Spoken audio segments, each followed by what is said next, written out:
warahmatullahi wabarakatuh. Selamat datang di podcast Hima PGSD UPI Kampus Serang. Di podcast kali ini kita berkesempatan untuk sharing session mengenai program pertukaran mahasiswa merdeka. Nah, kali ini kita kedatangan tamu spesial, yaitu Putri Hapsari Ayunintias. Kebetulan Putri Hapsari ini baru saja mengikuti program pertukaran mahasiswa di Unimed atau Universitas Negeri Medan. Halo Putri, mungkin boleh disapa dulu. Halo teman-teman, perkenalkan saya Putri Hapsari Ayunintias. Saya merupakan salah satu mahasiswi pertukaran mahasiswa merdeka batch 3 di Universitas Negeri Medan. Wah, semangat banget nih. Kegiatan sekarang sudah selesai atau memang masih berkegiatan di Unimed? Untuk kegiatan sekarang, kami kloter 3 sudah kepulangan. Oh, berarti sekarang sudah di rumah atau masih dalam perjalanan? Sudah di rumah, Kak. Kebetulan kami kepulangan dapat tanggal di tanggal 18 kemarin. Oke, berarti udah bisa bernapas lega ya, udah selesai program pertukaran mahasiswanya. Mungkin boleh diceritakan pengalaman selama program pertukaran mahasiswa di sana itu seperti apa sih, Put? Oke, pertukaran mahasiswa di sana itu tentunya sangat mengasihkan. Karena apa? Karena pokoknya itu dari tahapan awal pendaftaran, seleksi, itu sangat-sangat benar-benar menegangkan sih, Kak. Soalnya lawan kita kan ribuan orang, kan, ribuan dari berbagai kampus, alma mater, di daerah. Nah, dari situ aku tuh bertekad banget, aku tuh pengen punya lingkungan baru, pengalaman baru di lingkungan kampus orang lain. Pokoknya aku tuh harus keluar dari negeri buat nyari pengalaman dari kampus lain. Nah, aku memilih program pertukaran mahasiswa ini karena menurutku ini sangat-sangat worthy buat cari pengalaman baru. Karena apa? Melalui program pertukaran mahasiswa ini kita mampu membuka cakrawala pengetahuan di luar apa yang selama ini kita dapatkan di kampus. Nah, berbekal ilmu saja itu menurutku nggak cukup. Karena apa? Mahasiswa itu harus membutuhkan soft skill dan pengalaman lebih bersama mahasiswa dari berbagai macam latar jurusan yang berbeda, universitas yang berbeda, daerah, bahasa, serta kebiasaan yang berbeda di suatu tempat untuk kita dapat berkolaborasi dan berbagi pikiran tentang berbagai hal di daerah mereka. Nah, nilai plusnya ini dalam program pertukaran mahasiswa ini kami mampu melihat wonderful-nya Indonesia. Nah, aku kan dari Jawa nih, dari 18 tahun itu aku berkehidupan di Jawa, bosen kan. Nah, aku ikut pertukaran mahasiswa ini, aku tuh pengen punya temen yang dari Sulawesi, Kalimantan, Papua, Nusa Tenggara, dan lain sebagainya. Nah, tidak hanya melihat budaya, kita juga merasakan masakan, kebiasaan, dan juga kita tuh tahu loh, oh daerah adatnya di sini tuh gini, kita nggak boleh gini, ternyata beda ya. Nah, kita juga bisa berbaur dengan suku-suku lain yang mungkin sangat jauh berbeda dengan daerah kita. Misal, oh orang Jawa tuh lembut-lembut ya, oh orang Batak tuh orangnya tegas. Nah, mahasiswa PMM juga bisa mencicipi makanan khas daerah lain. Misal nih, makanan khas dari Medan, dari Batak itu kan bika Ambon. Nah, oh ternyata bika Ambon tuh bentuknya gini ya, rasanya gini ya. Jadi kita tahu, Kak.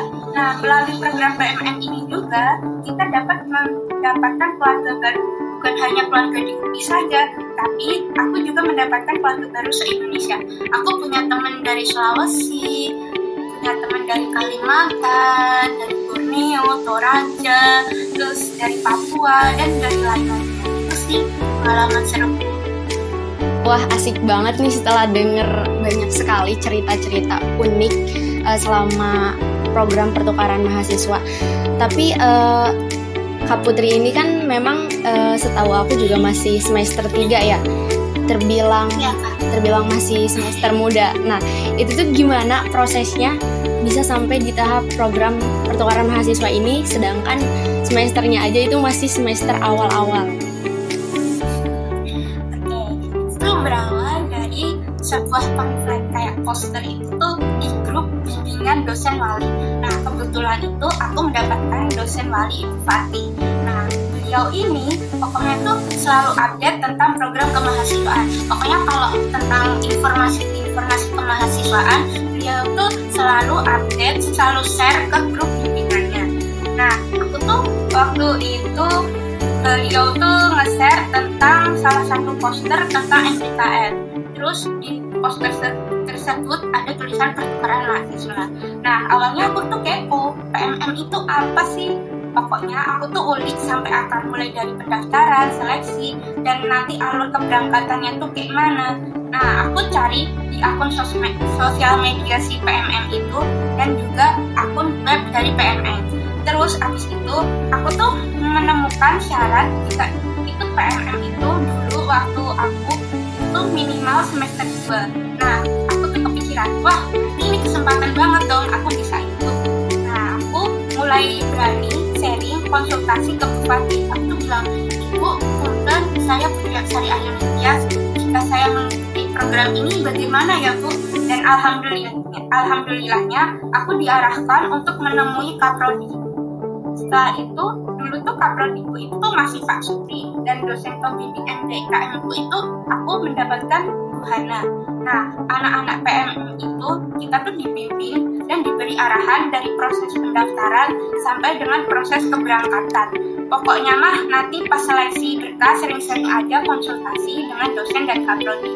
Karena kunci kalian itu tuh ada pada beliau-beliau ini, yang ACC dan konversi juga sama beliau-beliau ini. Pokoknya jangan sampai ada miskomunikasi. Jangan sampai pokoknya kita tuh kayak egois, gak mau gitu loh konsultasi sama dosen. Jangan sampai kayak gitu. Soalnya aku dapet arahan itu ada cutting yang miskomunikasi sama dosen. Jadi nanti konversi nilai itu tuh gak dikonversi. Jadi nilainya tuh B. Nah itu bahaya. Terus sampai keberangkatan pun kami masih dikasih arahan dan bimbingan sama dosen-dosen tersebut. Oke, terus kalau misalkan kegiatan pertukaran mahasiswa ini selama di sana itu seperti apa? Apakah kegiatannya perkuliahan seperti biasa atau ada kegiatan-kegiatan lain? Kegiatannya itu kita juga perkuliahan seperti biasa. Nah, itu perkuliahan itu unik Kak. Soalnya aku kira tuh orang yang PMM itu disatukan sama yang PMM. Ternyata kita dicampur sama orang-orang yang anak-anak asli sana. Jadi tuh kan aku masih semester 3 kan. Nah, nanti aku kumpulnya sama anak-anak yang Unimed semester 5, semester 7, sama anak-anak PMM lainnya semesternya tuh di atasku. Nah, itu seru banget. Kita tuh di kelas berbagi pikiran, berbagi pokoknya bahasa. Terus mereka tuh excited banget sama bahasa kita, budaya kita yang berbeda. Nah, terus yang kedua, kita juga ada modul Nusantara. Nah, modul Nusantara tuh apa sih? Modul Nusantara itu tuh kita mengenal berbagai budaya sama bahasa daerah yang ada di PT tujuan setempat. Nah, modul Nusantara itu kita mengunjungi kayak tempat-tempat wisata, tempat-tempat bersejarah yang ada di kawasan sekitaran PT tujuan tersebut. Kayak kita mengenal sejarahnya Sumatera Utara nih dari mana, terus kayak kita berkunjung ke situs-situs, terus juga ada refleksi. Nah, refleksi itu tuh kita sharing session sama tokoh-tokoh adat yang ada di Sumatera Utara itu. Kayak waktu itu aku di Danau Toba di Samosir, aku refleksi sama ketua adat yang ada di situ. Kita bercerita, kita sharing session, pokoknya tentang sejarah yang ada di Sumatera Utara itu. Terus ada juga modul Nusantara yang satunya ya. Nah, kontribusi sosial itu kita mirip kayak KKN untuk versi mininya. Nah, kontribusi sosial ini namanya kontribusi berarti kita terjun kan. Nah, kalau di pengalamanku itu kemarin aku terjun di Sungai Deli. Sungai Deli itu merupakan sejarahnya yang ada di Sumatera Utara. Jadi Sungai Deli itu tuh kayak dia tuh pusat perdagangan, pusat sosial budaya. Kayak apa ya, di situ tuh mereka ada sejarahnya juga. Nah, di situ kita bersama tim dan juga juga bersama warga lokal dan juga bersama Karang Taruna dan pemuda-pemuda tersebut. Di situ kita ngadain kayak workshop, terus kayak pengajaran, kayak ngajarin anak-anak di situ, anak-anak SD, SMP, SMA tentang penyuluhan kebersihan sungai, terus kebersihan lingkungan gitu. Pokoknya itu tuh mirip kayak KKN, tapi ada yang 1 hari, ada yang 2 hari, itu tuh tergantung kelompok. Terus juga di sana kita ada penyebaran benih ikan. Itu kan di sekitar Sungai Deli itu ada kayak parit gitu kan. Nah, paritnya itu tuh udah nggak terawat, Kak. Terus kita anak-anak PNS dari kelompokku itu punya inisiatif penyebaran. Pertama kita tuh membersihkan sungai-sungai yang ada di situ, kayak aliran-aliran yang tersumbat, terus lingkungan-lingkungan yang ada di situ kita bersihkan. Habis itu kita penyebaran benih-benih ikan, soalnya di situ tuh bisa terbilang udah kumuh, udah kotor. Terus habis kita penyebaran benih, kita ada gamesnya itu buat anak-anak. Terus kita kayak itu sih, kayak ice breaking gitu. Terus kita kalau ada yang bisa jawab, kita buat kayak kelompok. Terus habis itu kalau udah ada yang bisa jawab, kita kasih hadiah. Itu sih, Kak. Oke, dari banyaknya kegiatan-kegiatan seru tadi, ada nggak sih Put selama kegiatan gitu? Adakah tantangan tersendiri selama program pertukaran mahasiswa itu? Yang pertama itu adaptasi tentang bahasa baru. Kalau aku kan biasanya pakainya bahasa Jawa kan, terus aku ngomong sama orang Sulawesi itu mereka pakainya bahasa Bugis. Terus aku ngomong sama orang-orang Jawa Barat itu pakainya bahasa Sunda. Terus aku ngomong sama orang-orang Medan, mereka pakainya bahasa Batak yang aku nggak ketahui. Nah itu terkendala sama bahasa. Apalagi kami kan terkendala bahasa Indonesia juga. Sebenarnya jujur kami terkendala bahasa juga. Kan kita sehari-hari kan pakai bahasa daerah kan. Nah terus kita dituntut untuk bisa bahasa Indonesia yang baik dan benar. Itu kayak bener-bener itu sebuah tantangan sih. Terus yang kedua itu perbedaan budaya. Kayak keseharian kita tuh beda-beda gitu loh. Budaya kita kayak beda. Misal nih, aku tuh punya teman orang Kalimantan. Kita tuh kalau ngasih sesuatu sama mereka tuh mereka nggak boleh nolak. Itu katanya tuh sebuah pantangan sama orang Kalimantan. Terus kalau sama orang-orang lain, sama orang Sulawesi atau apa juga, mereka tuh punya budaya sendiri gitu. Misalnya kalau kita mau lewat, kita bilang permisi. Kalau orang Jawa amit. Nah orang Sulawesi tuh bilangnya tabe gitu. Kalau orang Sunda kan punten gitu. Nah aku tuh juga belajar budaya-budaya, bahasa-bahasa mereka. Terus yang kedua itu tuh penyesuaian diri dengan sistem pendidikan yang berbeda. Nah pendidikan kita di UPI kan biasa gitu kan. Nah kalau yang di Unimed tuh ada sistem KKN. Nah KKN itu lebih terstruktur gitu. Ada CPR, terus ada project, DMR, mini riset. Sebenarnya tuh itu ada di UPI. Tapi kalau di Unimed itu tuh lebih terstruktur. Nah bisa juga satu matkul 1 hari itu tuh ngerjain CGR itu tuh bener-bener padat banget. Itu sih yang menurut aku agak kesusahan juga di Unimed. Nah kalau untuk mengatasi tantangan bahasa itu tuh kita harus bisa memahami serta berkomunikasi untuk penyesuaian dengan budaya setempat. Dan kita tuh nggak boleh menutup diri gitu loh. Meskipun kita terkendala bahasa, terkendala budaya, kita nggak boleh menutup diri dengan orang lain. Itu dijadikan sebuah pengalaman aja, kayak oh iya ya si ini tuh gini, si ini tuh gini. Kita jadi tahu gitu loh. Nggak cuma budaya kita yang gitu aja, kita belajar budaya lain. Terus kita seru sih. Tapi yang tadi aku suka, aku juga baru dengar bahwa ada budaya di Kalimantan kalau misalkan kita tuh nggak boleh nolak. Tapi itu jadi keuntungan tersendiri nggak sih? Kayak misalkan mereka mau ngasih makanan, kita mau dan jadi nggak usah repot-repot bilang, jadi kita tinggal terima aja. Iya sih Kak, sebenarnya gitu juga. Itu kan tetap katanya tuh sama orang Kalimantan tuh pantangan. Seru banget itu Kak, belajar budaya. Tapi dari banyaknya kegiatan nih Put, ada nggak sih momen yang paling berkesan selama pertukaran mahasiswa? Pengalaman yang berkesan itu ada banget. Nah, itu aku sukanya itu yang berkesan itu mobil Nusantara sama yang kontribusi sosial. Kalau yang mobil Nusantara sama kontribusi sosial itu kenapa aku suka? Karena melalui program ini kita dapat berinteraksi secara langsung dengan masyarakat setempat, dan juga kita tuh bisa merasakan hidup di lingkungan baru yang ada di PT tujuan kita.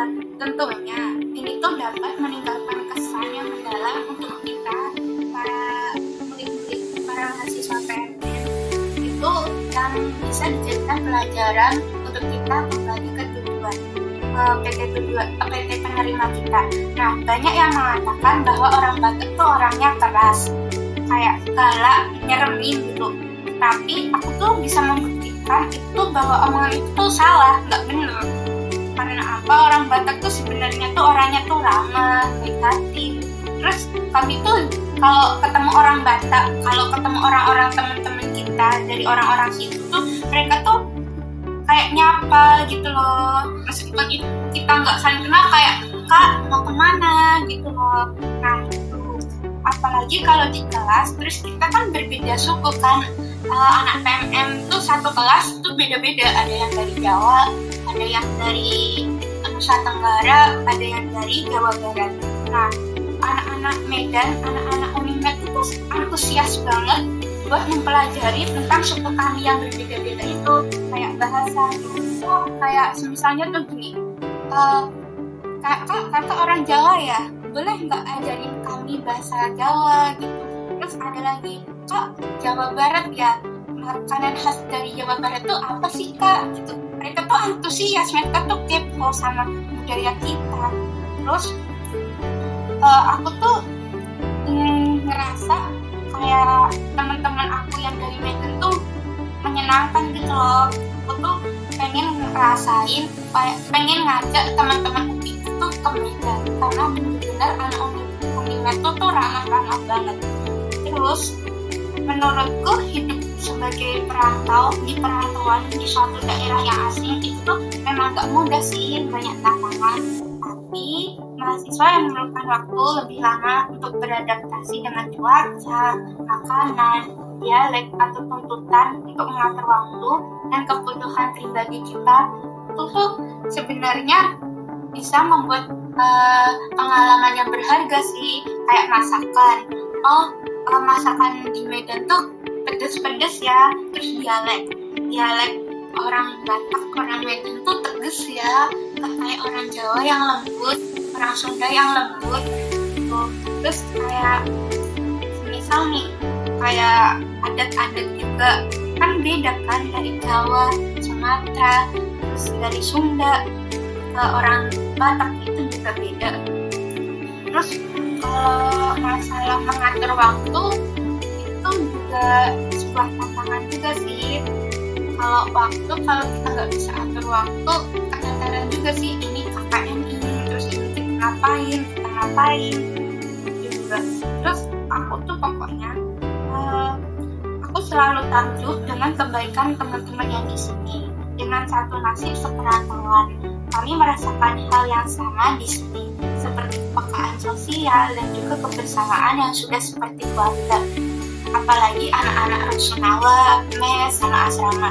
Hal-hal seperti ini juga dapat membuatku itu sangat tersentuh dan juga menjadi pengalaman yang selalu aku akan ingat.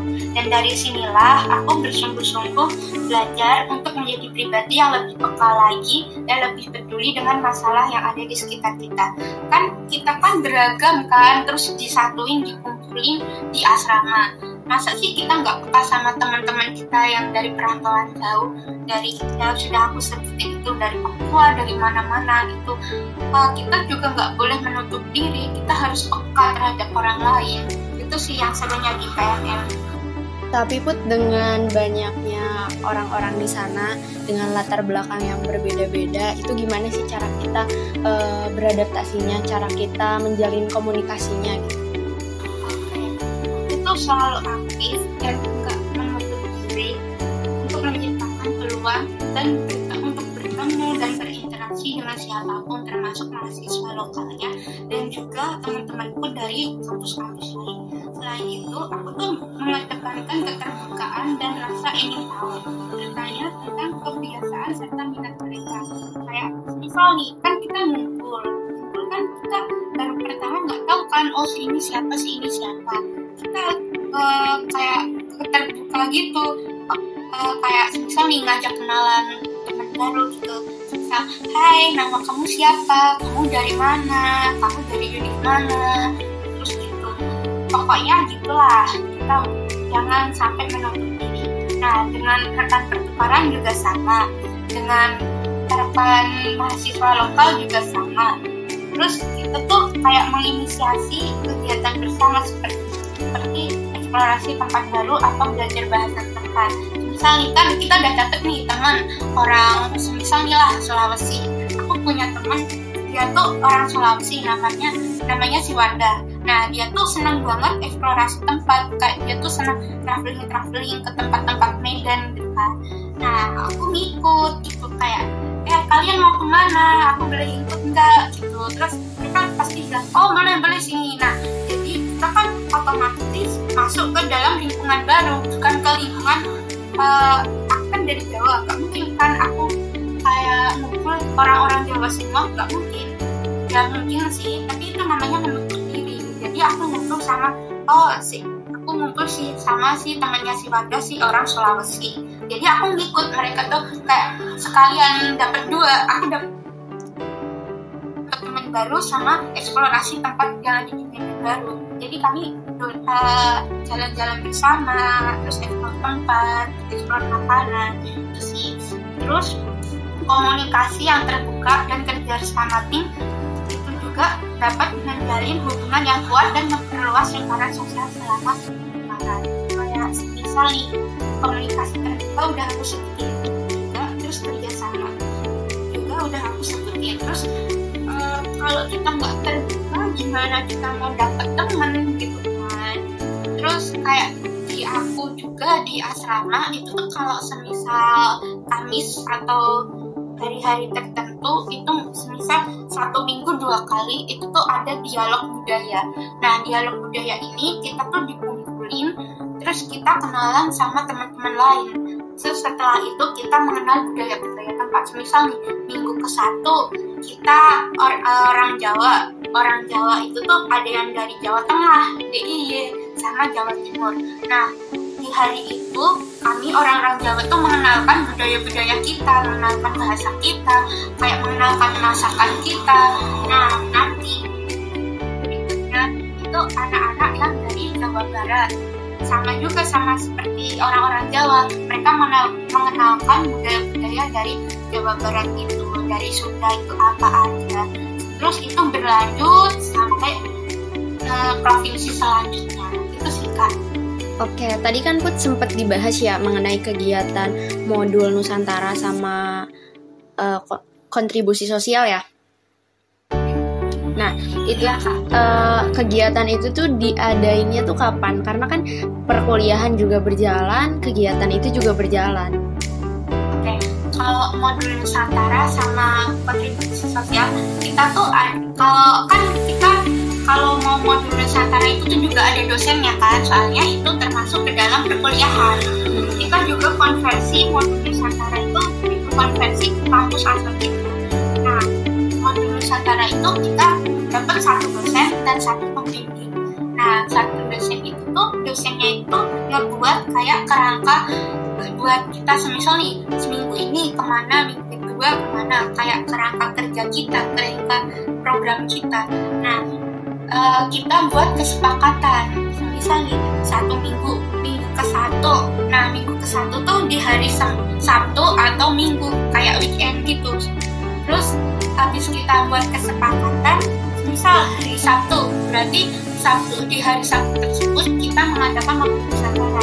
Nah, modul Nusantara itu mau kemana? Nah, kerangka logis itu, kerangka yang ada di dosennya itu, misalnya Museum Negeri Medan. Berarti di minggu pertama tersebut kita berkunjung ke Museum Negeri Medan. Nah, di situ tuh ngapain aja? Itu udah ada di kerangka logis model Nusantara itu.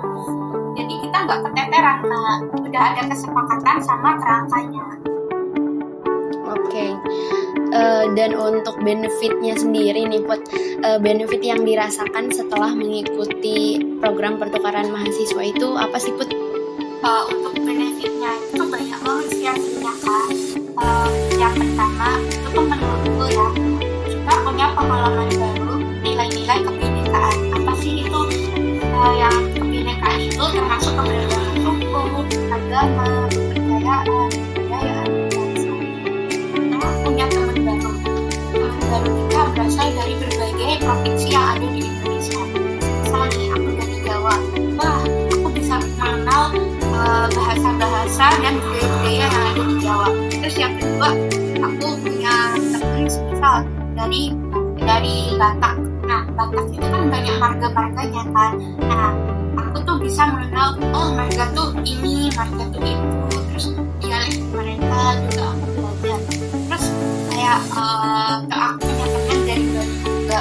Nah, itu kan agamanya kan beda kan dari kita, dari Hindu, dari apa gitu. Aku bisa mengenal keberagaman suku, agama, kepercayaan, kebudayaan, semuanya aku dapetin di PMM itu. Yang kedua, aku bisa menjalin pertemanan lintas budaya dan adat istiadat. Aku bisa mendapatkan teman-teman dari berbagai daerah di Indonesia.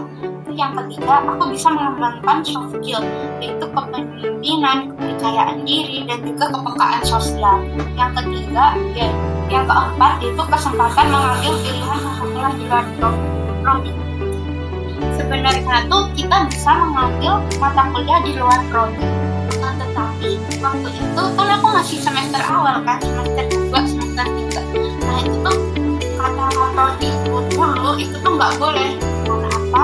Karena di semester aku tuh masih banyak yang matkul wajib gitu.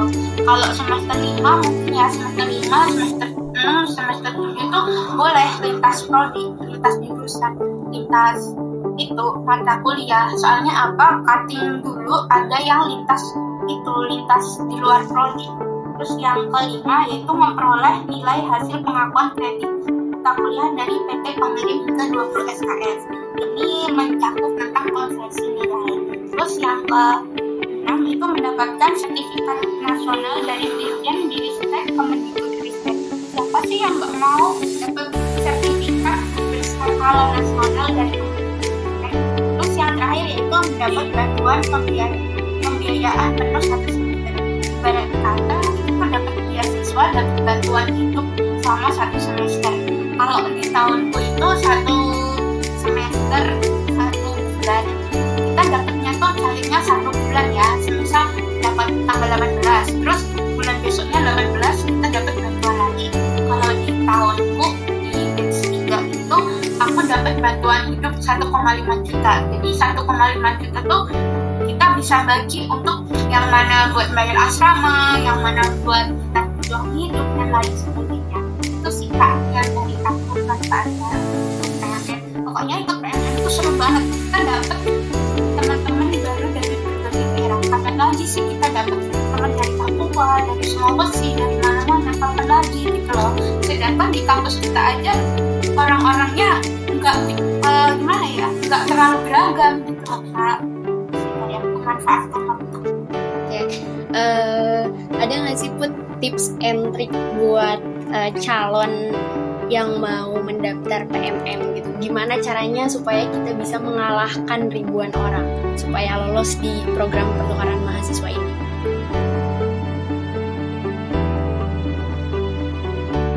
Kalau tips dari aku ada sih. Yang pertama itu waktu mendaftar.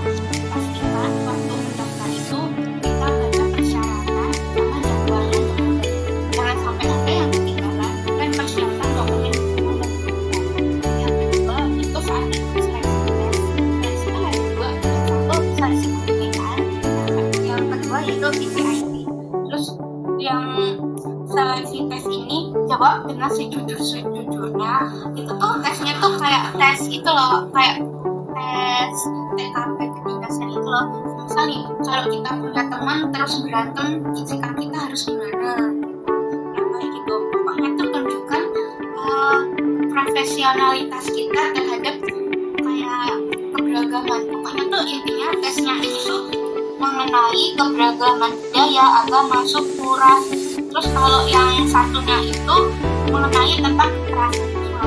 Belajar aja tentang 3 dosa besar pendidikan. Saat lolos itu seringlah ngobrol sama dosen dan kawan. Mereka tuh punya banyak info penting tentang program dan bisa membantu kita bisa lebih siap. Pokoknya jangan sampai miskomunikasi sama dosen dan kawan.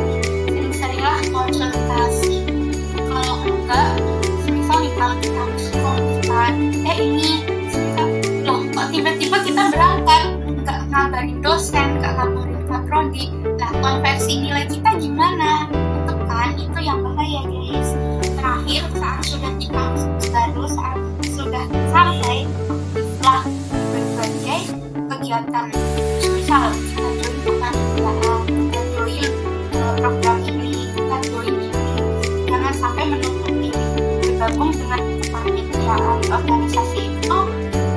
Pokoknya tuh seru banget. Misalnya kita join kepanitiaan ini, nah nanti nggak dari Unimed juga, kita disatuin kayak terus kayak politeknik, kayak mana-mana. Itu seru banget.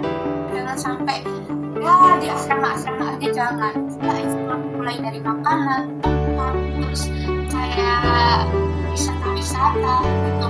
Pokoknya seru banget deh ini Medan. Praktis dari aku, jangan sampai miskomunikasi sama dosen dan kaprodi, insya Allah lancar. Oke, terakhir deh Put, pertanyaan terakhir, momen yang paling berkesan selama kegiatan PMM. Momen yang sangat berkesan PMM itu waktu dulu sih, waktu berangkat itu kan aku dari UI. Nah dari UI itu aku berangkat di Bandara Semarang. Di Bandara Semarang itu tuh aku tuh kayak gimana ya? Aku tuh berangkat sama anak-anak kuning-kuning alias UNES. Ya, anak kuning UNES. Terus aku tuh kayak, aduh aku nggak punya temen nih. Terus aku tuh mencoba kayak berbaur gitu loh, kayak SKSD gitu. Kamu namanya siapa? Kamu tujuannya di UNES juga ya?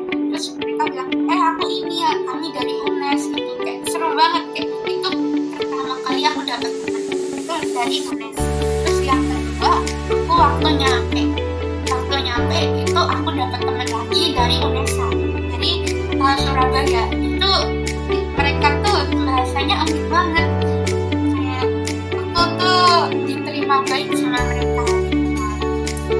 Terus pengalaman lagi pas penyambutan lagi, lingkaran relasiku meluas, kayak kamu dari mana? Aku dari Sulawesi, aku dari ini, aku dari ini. Itu sih yang benar-benar kayak, aku nggak nyangka ya, ternyata aku bisa punya teman dari berbagai daerah gitu. Terus yang paling berkesan juga waktu untuk pembagian asrama. Jadi satu kamar itu 4 orang. Nah, ternyata 4 orang tuh berbeda-beda gitu lah. Aku yang dari UI, terus satunya dari UNES, yang satunya lagi dari Surabaya, satunya lagi dari Sulawesi. Jadi tuh satu kamar itu kami tuh beda-beda ngomongnya. Ya sih, meskipun ada yang sama-sama Jawa, tapi yang Sulawesi ini tuh kayak membersamai gitu loh, kayak ngomongnya jangan pakai bahasa Jawa dong, bahasa Indonesia gitu. Terus kami juga belajar bahasa Sulawesi juga. Terus yang berkesan lagi, kita itu hobi Nusantara juga, kita menjelajah, kita berkunjung ke tempat-tempat wisata, tempat bersejarah yang ada di Sumatera Utara. Apalagi kita bisa terjun langsung ke dalam sejarah, ke dalam masyarakat setempat yang ada di sana. Terus yang berkesan lagi, aku berkontribusi sosial itu di Sungai Deli sama di Danau Toba. Pas di Danau Toba itu kita belajar bahasa sama adat Batak Karo. Jadi kita di sana di Bukit Holbung sama di Huta Sialagan kita tuh nari nari apa ya nama tariannya, aku lupa. Pokoknya itu tuh nari Batak sama kita pakai pakaian adat Batak. Itu bener-bener seru sih. Kayak gimana ya, bahasa kita beda, terus budaya kita beda, dan alma mater kita kan beda kan, warna-warni. Terus kita disatuin, terus kita belajar bareng budaya dan bahasa Batak. Itu bener-bener kayak wow, nggak nyangka banget ya di usia di semesterku yang muda ini, di semesterku yang awal ini, aku bisa duduk, aku bisa bergabungan sama kakak-kakak senior yang ada di Medan. Waduh, sangat seru sekali ya mendengar Kak Putri Hapsari bercerita pengalaman kegiatan di sana. Terima kasih Kak Putri sudah mau bercerita dan berbagi pengalamannya yang sangat berkesan sekali. Semoga kegiatan ini lebih banyak lagi orang yang mengikuti jejak Kak Putri. Terakhir barangkali mungkin ada closing statement dari Kak Putri. Oke, pokoknya jangan takut gagal, jangan takut memulai hal baru, teruslah kita berproses dan berprogres. Kita nggak tahu kita nanti tujuan akhirnya kita gimana, kayak kapan kita berlayar dan berlabuh gimana, kan kita nggak tahu. Teruslah untuk mencoba, jangan takut gagal. Insya Allah pokoknya bisa dipermudah sama Allah. Dari aku, jangan takut gagal ya guys, nggak ada yang nggak mungkin di dunia ini. Oke, sekali lagi terima kasih saya ucapkan kepada Putri Hapsari, dan terima kasih juga kepada teman-teman yang sudah mau mendengarkan podcast Hima PGSD. Nantikan juga episode-episode selanjutnya yang tidak kalah menarik. Saya pamit undur diri. Wassalamualaikum warahmatullahi wabarakatuh.